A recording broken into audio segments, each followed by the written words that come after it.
that language used in Dallas yesterday. Was it? Where? Well, I just assumed that somewhere Jerry Jones was saying some things in the booth yesterday, especially as the Ravens were racking up a 28-6 lead. Damn. And then they tried to do the thing that the Ravens do. Yeah. They just watched it all fall apart to the point where, especially because it was happening as the Rams beat the 49ers, like after the Rams win that game and Ravens-Cowboys is still going, it's hard not to think, well, the Cowboys are going to do it too. Onside kicks. They did their second onside kick probably too early, but still they got it down to 3 points and gave the Ravens a scare, and the Ravens end up getting the win. And the Cowboys, I mean, their defense is just horrible, 275 rushing yards. So the end result was kind of what we thought it was going to be, but, man, the Ravens really had to burn up a lot of anxiety to get there. Definitely. I mean, the recovered onside kick was huge. That certainly gave Dallas the chance to maybe mount the comeback. I do think that, again, some of these defenses were bending late in the game. I want to be like, wait, you can't just totally go conservative. We're not going to let up the big play, do that. You got to do some of the stuff you were doing early on in the football game and sprinkle that in. I think that's what the Ravens fall into the trap of a little bit too. We got the big lead. Let's just play it safe instead of like, hey, what about all the defensive calls where you kick the crap out of that team for the third 3 quarters? Let's sprinkle that in still, and you could still be somewhat tactically conservative in some moments there to not let up big plays. But I think all in all, positive by Baltimore. I mean, to run the ball, you have 60 plays on offense. They run the ball 45 times. That is incredible. I mean, when I was watching the game and saw that, I went, wow, this is what the Ravens should be. You heard me last week kind of saying the Ravens aren't great at anything. They need to be great at something. They're kind of trying to have it both ways. But they came out in this game with Lamar runs and said, we're going to run downhill to what you said, Mike, on a not very good run defense. And we've been saying that, and anybody that listens to me and Chris Sims Unbuttoner here would tell you the Cowboys' defensive tackles stink.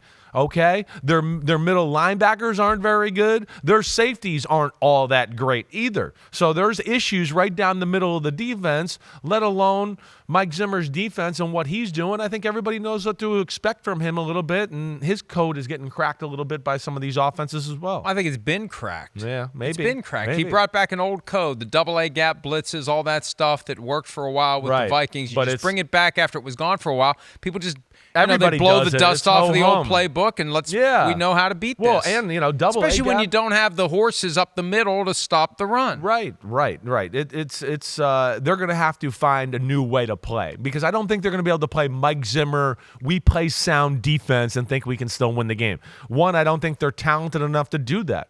I think they're going to have to be a defense that's going to have to start to look at it and go, hey, let's create chaos, let's make some plays, and almost we're going to get in the shootout with you because we think Dak Prescott's best that way, and that's our best way to win. But like playing defensive slugfest, I don't see that for Dallas, because Dallas can't run the ball either. But man, that was awesome by Baltimore on that side of the ball. And that's where I look at them and go, continue to do that. All the sexy pass game stuff and justifying Lamar's contract and Todd Monken being the OC, that's all going to look awesome if you continue to run the ball like this. You do this, you're going to get looks on first and second down in a few weeks where you're like, Lamar Jackson's going to go, are they seriously playing like this? They're playing this coverage right now with Zay Flowers and Mark Andrews and all this stuff? Holy crap. And that's where I think it was really cool on Baltimore yesterday. But you've got to have receivers who are unselfish. It swings the pendulum back to the point where Hollywood Brown wants out. Right. And the only way they can get receivers is to draft them, because nobody's going to sign with them if they swing it back that way. Right. But that's what works. And that's what they're built Derrick like. Henry, 25 carries, 151 yards, and 2 touchdowns. He averaged 6.0. Lamar averaged 6.2. Justice Hill averaged 6.6. He only had 5 carries for 33 yards, but that's what works. And, it's very simple. When you find something that's working against a team, you keep doing it until they stop it. Right. Because that makes your life a lot easier. You don't have to make your head hurt coming up with other ideas. Yeah. What we're doing works. Keep doing it until they stop it.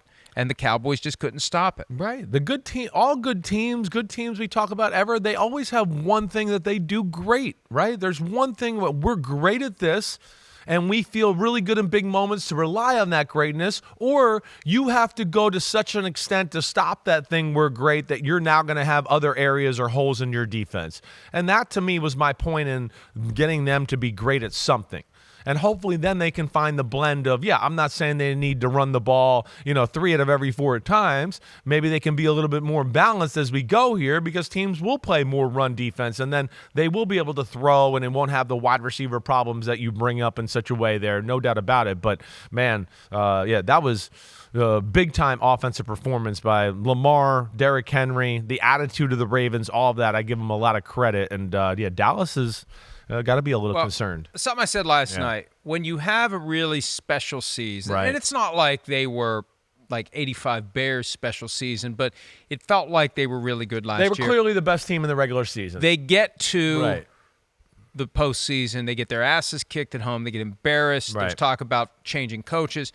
And I think that when you follow a season like that, where the regular season went your way, the postseason was a horrible embarrassment, you just want to get back to the postseason and rectify it.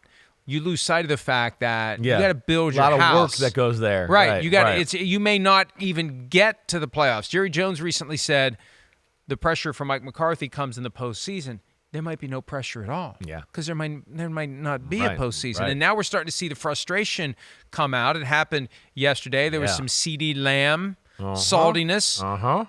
There was some DeMarcus Lawrence. Micah Parsons. And Micah Parsons frustration. Right. And they downplay it, but it's a byproduct of a team that is underachieving, a team that is 1-2, a team that went 2 straight years winning at home in the regular season and has now lost 2 in a row at home in the regular season. And something Jason Garrett said last night, the formula for the Cowboys is get out to a lead and then unleash Micah Parsons, essentially. Right. Basically, you're right. But they're playing from behind. Yep. Parsons is neutralized. Yep. And they can't stop the run, so people are just chewing up the clock, right? And it keeps it in the game of, yes, we don't ever get the other team into a passing moment or have to do that to where now Micah Parsons and Dexter Lawrence can just do whatever or DeMarcus Lawrence, can do whatever they want. You're right. They can't get the game. They can't get the game in that way to go where they want ever since week 1. And, we know the Browns are obviously a team that's got some issues here too, being 1-2. But, don't love the overall look at the Cowboys. And I don't know how it's sustainable right now with their defense. And then they are totally in a we can't run the ball, and they're going to rely on Dak Prescott to have to throw the ball and make all these plays, and that's really cool, and I like that, and he's capable of it, but I don't think they're totally explosive and creative in the pass offense that way to just be a team that I could say, although they can let the pass game carry them. They're not good enough in that way throughout the rest of their team. It's not Dak Prescott. It's the other receivers. It's the creativity of the offense that I question in Dallas. CeeDee Lamb did not meet with reporters after the game, which obviously you're required to do, and you can get fined if you don't. Right. The things we saw yesterday during the game were downplayed as frustration. Well, of course that's what it is. Of course it's frustration. Right. We don't think you guys hate each other, right? We don't think that it's inherently dysfunctional and everybody's about to start fighting. The frustration is what the problem is, because the frustration manifests this friction, and you better do something or it's going to get worse. Yes. The frustration keeps coming back when the team isn't doing what the players expect the team to do. And at some point, you just accept the fact that maybe we're not as good as we thought we were. But this is that process of teams who are finding out, hey, we thought we were going to be really good. We're getting a bucket of ice water dumped on our head, and we're frustrated, and you're going to see flashes of it. It shows that things aren't, not that we needed that other than the scoreboard, but it just shows that things aren't right with the Cowboys right now, and who knows how they fix it. No, and they got some personalities on their team. We know that. I mean, they're intense that way. Micah Parsons is a guy that wears his heart on his sleeve, so that's the way he is. CeeDee Lamb's very similar that way. But, for CeeDee Lamb, it started with him. He was frustrated. As you saw in that clip there, I mean, I don't know if you want to play it again. He's basically saying, I don't really care. Watch at the end. Just give me the effing ball is what he said. Yeah, I'm good. I'm not going. Just give me the effing ball.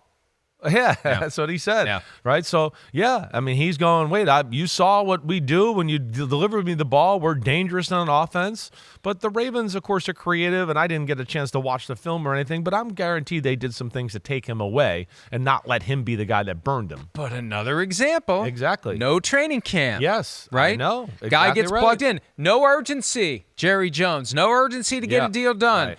Get these deals done before the start of camp. It's not complicated. The Vikings got Justin Jefferson's deal done before mandatory minicamp. Yeah. Agree that this is the deadline. You're going to be negotiating with these agents over and over again. Look, here's our deadline. It's in everyone's interest to get this done. Let's get that. We're going to pay them. This isn't some impasse where we refuse to pay you. We're going to pay you. We're going to work out a deal. Let's do it at a time where it's in everyone's best interest. Let's not go through this stupid-ass charade that hurts everyone. I hear you there, Mike. You brought that up a lot. I don't really understand the approach there either. I don't get that. But, yeah, it's going to be interesting to see what Dallas does to rebound. Short week now. Got to go to the Giants, play them. The Giants aren't as bad as I think people thought they were. They could very easily be 2-1 if their just field goal kicker was healthy in week 2. So this is not going to be any cakewalk, and it's certainly with the way Dallas is playing. And, yeah, Dallas has no run game. Dallas can get run on. The Giants are good in both of those areas. The Giants can run the ball a little bit.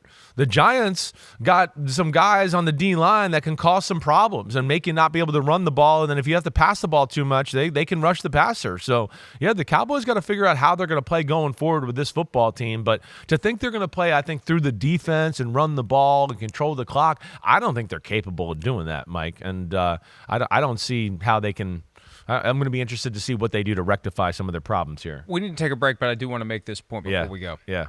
When Derrick Henry became a free agent, was available to sign with anyone, he very much wanted the Cowboys. I know he did. To right. call, right. and they didn't. No. And after he had all those yards and 2 touchdowns yesterday against the Dallas Cowboys, Jerry Jones was asked about it, and he said, we can't afford. Yeah. We couldn't afford Derrick Henry. Why not? I don't know. Why can't you buy a mansion when you live in a different kind of house? We couldn't afford it. We can't make that all fit. That's as simple as that. And that's a load of crap. All due respect to Jerry Jones.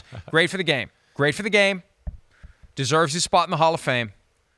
But cheap, short-sighted, and not as smart as he thinks he is. That was my tag. I hear you. Because do the deal with CeeDee Lamb a hell of a lot earlier than late August. Do the deal with Dak Prescott a hell of a lot earlier than the morning of the first game of the regular season, and you would have had the cap space. You would have had the wherewithal to sign Derrick Henry. That's what all-in meant. Got to get these guys taken care of. They had a gift given to them. Micah Parsons didn't insist on a second contract. Yeah. That is a gift for Jerry Jones. You get a player of his caliber who is willingly playing for $3 million this year, and he's not rattling the cage to get more from Jerry Jones. That is huge. You could have had Derrick Henry. Yeah. This I reject completely as false.